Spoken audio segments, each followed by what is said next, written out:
I work as a security guard for a company in a downtown office building. The area has a relatively high crime rate, so it's not unusual for large businesses to suffer losses from nighttime break-ins.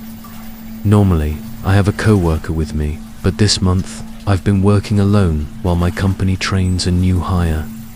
I don't mind too much, though being alone is more boring and makes it harder to stay alert.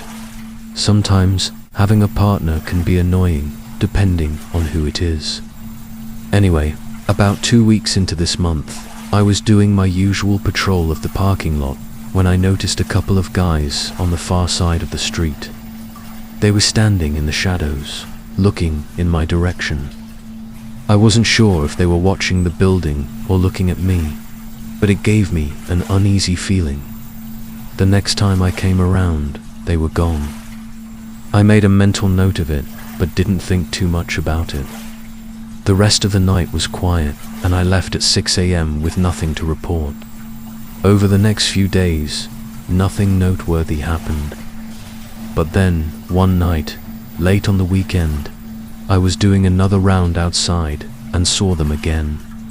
They were in the same spot, standing in the shadows and looking at me. It made me uneasy again. Instead of continuing my patrol, I stayed on the far side of the building, thinking that if they saw I had noticed them, they might leave. I stood out there, walking back and forth for about 5 minutes, and eventually, the men left. While I was out there, I tried to make out their appearance, but there wasn't much I could determine from that distance. I stayed outside for another 10 or 15 minutes after they left to make sure they didn't come back, then returned inside. With them gone, I figured it was a good time to head to the break room for lunch. It was around 1 a.m. The break room is at the very end of the hallway at the back of the building. I sat down at the table and started eating while scrolling through my phone when I suddenly heard a noise. I put my phone down and looked at the door leading to the hallway. I'd never heard a noise like that before. After a few seconds, I got up and walked to the door. I stood there for about 30 seconds, waiting to hear anything else, but it was all quiet. I decided it must have been nothing and went back to finish my lunch. Afterward, I went to the security office to check that there were no alarms or flags in the system. Everything looked fine. Normally, this would be the point in the night where I'd just sit in the chair and wait it out, but something in me felt like taking another round. The sound I'd heard earlier didn't make me nervous, but I was curious about what it was and thought it might give me something to do while I was bored. I started another round outside, walking around the building. It was quiet, just the ambient hum of the streetlights. There was no one out there. I went back inside and started walking through the building. Usually, unless there's a flag or an alarm in the system, I don't check every inch of the place. I just walk up and down the hallways to make sure nothing looks off. The hallways are long and L-shaped, so it's like 2 long corridors. One side leads to the main entrance, and the other ends in a heavy metal door that leads to a small staircase with an emergency exit. That door is an original part of the building, one of those old, heavy metal doors. As far as I know, it's not connected to the security system because of how old it is. To compensate, the company put a big padlock on it and sealed it shut, making it essentially useless. But when I got to the end of the hallway and looked through the door's window into the staircase, I couldn't believe what I saw. The padlock had been broken, lying in 2 pieces on the ground, and the metal door had been forced open. I felt a wave of shock and rushed back to the security office. If someone had broken in, how on earth had they gotten past me unnoticed? Surely I would have seen or heard them. I started reviewing the security footage. I went back to the part where I was standing outside watching the 2 men. After they left, I stayed out there a bit longer, keeping an eye on things. During that time, they had gone around to the back of the building, broken the lock, and entered. Even more disturbing, they were still inside the building when I returned. At one point, one of them had been just 2 feet away from me, separated only by a door as I walked past to the break room. While I was in there, one of them bumped into a table while trying to hide likely the sound I had heard. When I went back outside for another round, that's when they had escaped. The footage made it clear that both men were armed with either large knives or possibly small firearms. It seemed they had been prepared to confront me if necessary. I called the police and handed over the tapes, but nothing came of it. The footage wasn't of great quality, and the men had covered their faces. The company reported that some hard drives or files had been taken, and they seemed pretty nervous about it. To this day, there hasn't been any new information about those men or what they were after.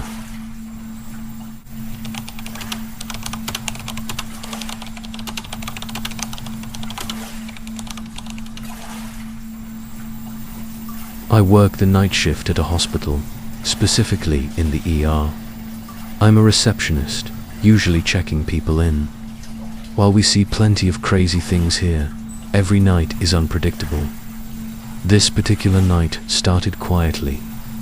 We had a few people come and go, but nothing major happened. I spent most of the time sitting at the desk, chatting with my co-worker Amy about whatever came to mind. Around 2 a.m., Amy went on her break to the cafeteria, leaving me alone at the front desk. Almost immediately after she left, less than a minute later, a man walked in through the front door. He was wearing a black zip-up hoodie and black jeans. His dark hair was slightly long and messy, and he looked unkempt, as if he hadn't showered or had just woken up. He slowly approached the desk, and there was this strange aura about him that made me feel uneasy. "I'm looking for Hannah Smith," he said. I don't remember the exact name he gave, but it was a woman's name, and as far as I knew, we hadn't admitted anyone by that name recently. Still, I checked the records, but I couldn't find anyone with that name. The man seemed uncomfortable as he waited. I told him that no one by that name was here, and that he might need to check other hospitals in the area. He mumbled something under his breath and walked out. I glanced at the security guard standing on the other side of the room, and we exchanged a look that confirmed we both thought the guy was a little odd. About half an hour later, Amy came back, and the rest of the shift was quiet and slow. I clocked out at 4 a.m., said goodbye to my co-workers, and headed out to the parking lot. The hospital's parking lot isn't the largest, but it's oversized, and all employees are supposed to park in the back to leave the closer spots for patients. As I walked to my car, an odd feeling crept over me, and I suddenly thought about the man who had come in earlier. I didn't know why, but I felt uneasy again. Maybe it was just the eerie silence of the parking lot at night. I quickened my pace, got to my car, and climbed in. I tossed my bag onto the passenger seat and started driving. I live about 20 minutes away, and the road was long and empty. But during the drive, I couldn't shake the strange feeling that I was being watched. It felt as if someone was observing me, even though every time I checked my mirrors, there was no one else on the road behind me. Finally, I pulled into my driveway, parked, and went inside through the front door. I hadn't even taken my shoes off when I heard footsteps running quickly up the porch stairs. They stopped right at the door, and the handle rattled violently as someone tried to open it. Thankfully, I always instinctively lock the door every time I open or close it. As soon as they realized it was locked, they stopped. There was a pause, and then a familiar voice spoke. "Excuse me, ma'am, could you please open the door? I need help. Please, open the door." It was the creepy guy from the hospital. I didn't respond. Shaking, I grabbed my phone and called the police. A few seconds later, the man ran off. I looked through the peephole and saw him sprinting down the street, disappearing into the darkness. But I was sure it was the same guy in the black hoodie and jeans. When the police arrived, they discovered something even more horrifying. The back door of my car, parked in my driveway, had been left open. He had been in the back seat for the entire drive home, which explained how he got to my front door so quickly. Even more disturbing, he was probably hoping I'd park in the garage, which would have given him access to my entire house. That night, parking in the driveway may have caught him off guard and saved my life. Using the hospital's CCTV footage, the police were able to identify the man and found him a few days later. He was a stranger, had never met him in my life, but he had some kind of weird obsession with me. He had been stalking me from outside the hospital for weeks, figuring out which car I drove, and possibly just waiting for an opportunity. I must have accidentally left my car unlocked that night. Although he was arrested, he never admitted to anything. He just kept saying he wanted to talk to me. That was some time ago, and I haven't heard or seen anything about him since.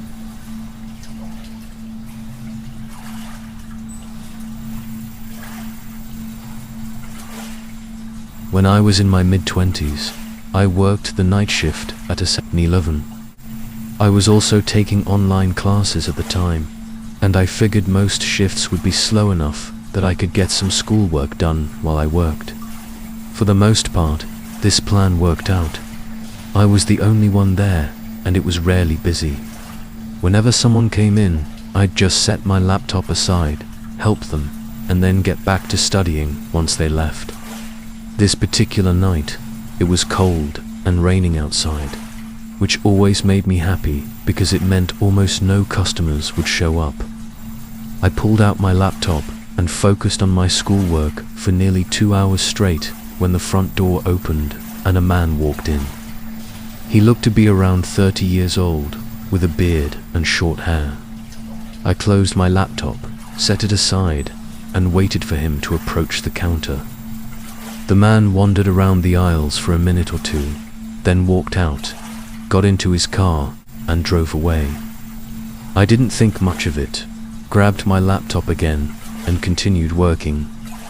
About 30 minutes later, I noticed headlights stopping outside the store, out of the corner of my eye. I glanced over and was surprised to see it was the same car as before. I thought it might just be a coincidence, but when the guy got out, it was the same man. This time, he walked into the store and came straight up to the counter before I even had a chance to move my laptop. "Restroom?" he asked. "Oh, yeah. It's right over there," I replied, pointing. I hadn't expected that question at all. He walked to the restroom and went in. It was a single-person restroom, not a full public one. I couldn't help but think it was odd to come back 30 minutes later just to use the restroom. Surely, there had to be somewhere closer to where he was, unless he'd been hanging around the area for the past half hour. Maybe he'd come back to grab something he decided he needed. I didn't know. I waited for a few minutes, then a few more. After a while, it started to feel unusual. Honestly, I didn't want to check on the guy or knock on the door or anything. Another 15 minutes went by, so by that point, he'd been in there for nearly 25 minutes. That's when a police car pulled into the parking lot. The officer circled around and slowed down right behind the other guy's car, clearly checking it out. After a moment, he parked his car directly behind the other vehicle and got out.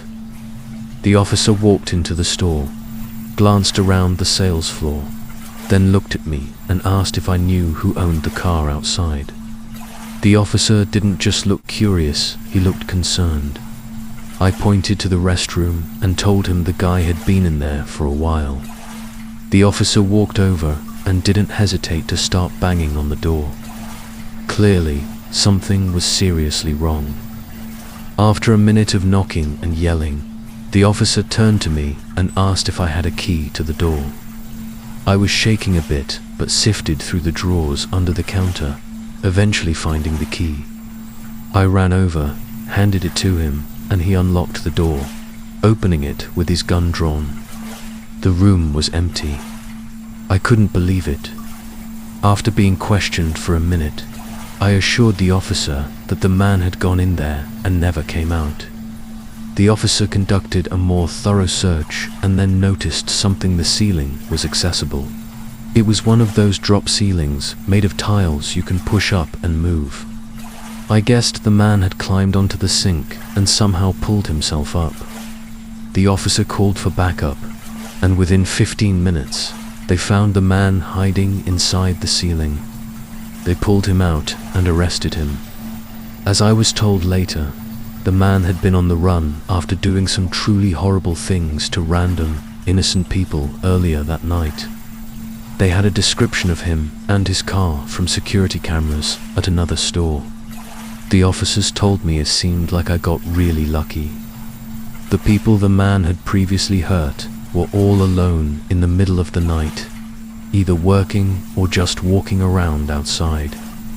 Whether the man was hiding in the ceiling because he knew the police were after him, or he was planning to do something to me, is unclear. Thankfully, he was locked up for good.